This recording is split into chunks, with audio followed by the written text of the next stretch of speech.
Hey guys, what's up? It's Rygar the Destroyer, and today we're going to be taking a look at something that I made a long time ago. This is a some type of sword.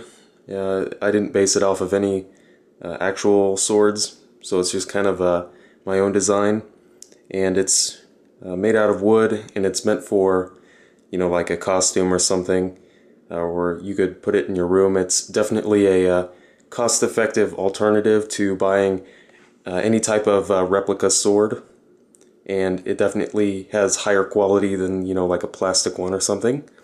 And as you can see, this is a yardstick here, this yellow, well, yardstick.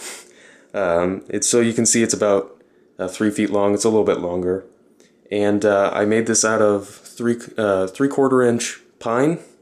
So, if any of you have ever bought lumber before, you'd know that that's fairly inexpensive.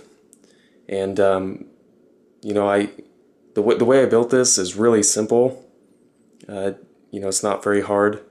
It just requires a couple tools, and I'll go ahead and explain how I made it here. If you'll notice, the actual blade of the sword is kind of tapered. If you can see here in the middle, it's flat, and on the edges it goes in at an angle. And the way I did this is before I put the cross guard on there, I ran it through on the table saw vertically, but I had the table saw blade set at an angle. So if you can imagine, the floor here is the table saw, and that the cross guard wasn't on there. I ran it through like this, and it cut the edge off of there, and then I did it for all of the sides, and it gave it that sword shape. And then after that, like, I cut, this was all one piece, and then after that I cut notches out here up to here where the cross guard actually meets the blade, and then that formed the handle.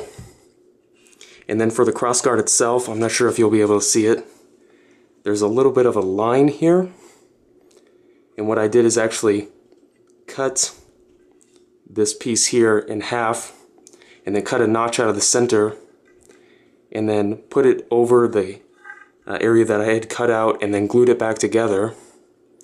And so now you can't really tell that it was ever two pieces, so that worked out really well.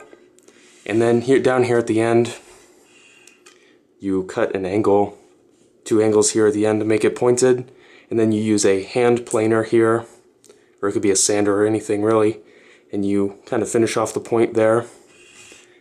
And then I painted it all in chrome silver. This is kind of old, so it does need some touch-up paint. And then after I painted it, I came down here and wrapped the handle in black electrical tape, and that just gives the impression of like black leather. And I think, for kind of a cheaper alternative to a sword, it worked out pretty nicely. If you have any questions about how I made it, just leave those down in the comments section, and I'll be more than happy to answer those. But I would say it turned out pretty good.